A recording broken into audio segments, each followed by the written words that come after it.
All right, I happen to be going through the garage, and I've always liked working on tinkering and working on inventions. So I just figured I'd do a quick video on just an invention I found laying around that I worked on, I think, as a freshman in high school or so. So this is supposed to be a mouse trap. So a 5-gallon bucket lid, and this is before the days of 3D printing.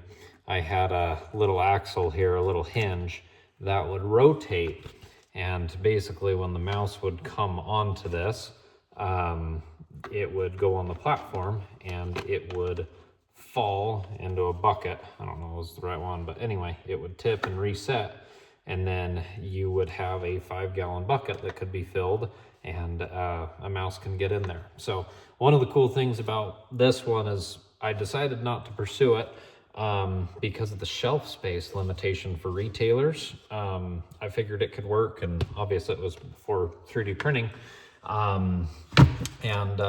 Anyway, but the shelf space, it took a lot out of it, and just decided it wasn't viable. It also, let's see. So interesting thing about that, a few years later, I was scrolling through something, and I actually found somebody came up with a mousetrap with the exact same design, just clip on a 5-gallon bucket, and it was cool to see. I mean, I didn't patent anything, and so it was just cool to see that design, and it was pretty identical to how I had thought of it. So that was kind of neat. Worked on an app for a while that was similar to TaskRabbit, but that was, it just did not have the resources very early on. And then let's see, I was looking at we grow Idaho potatoes here in Idaho, and so I was looking at packaging and shipping potatoes straight from the grower to everybody's at everybody's dinner table. So what absolutely drives me nuts about the potato, see, now I get a little potato rant. In the grocery store, they say russet potatoes. What drives me nuts is it's saying red apples or green apples. That does not tell you what kind of a russet it is. Coming from a potato farmer, you want a russet Burbank. Unfortunately, a lot of the potatoes are russet Norcotas out there, and well, they're not as good. Not a lot of potato farmers want to eat russet Norcotas, but russet Burbanks, that's what McDonald's uses for their French fries. They've got it figured out. So anyway, shipping killed that one. Shipping was tough. Anyway, just fascinating. So if you have any more questions about potato farming, all ears.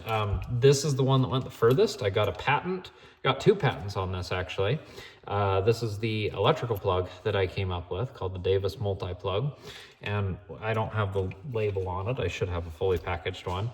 But what's special about this is you can change the configuration. So when you go, oh shoot, this is the wrong configuration, what you do is loosen this, and then you can adjust the pins to what you need.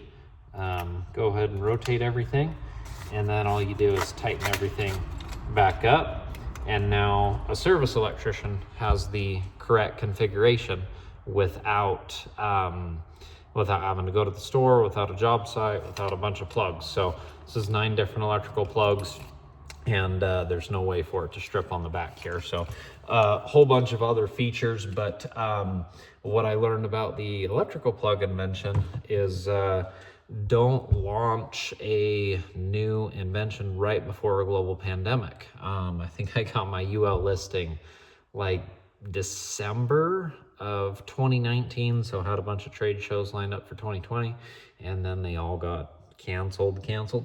So that was, anyway, that was a bummer, because anyway, it was great, but didn't make any money, but didn't lose any money either. And that was interesting to learn the injection molding and the 3D printing, which is ultimately what I've used for the splitfire. So anyway, it's what I'm working on. Just thought it'd be fun to share some of the other steps along the way, and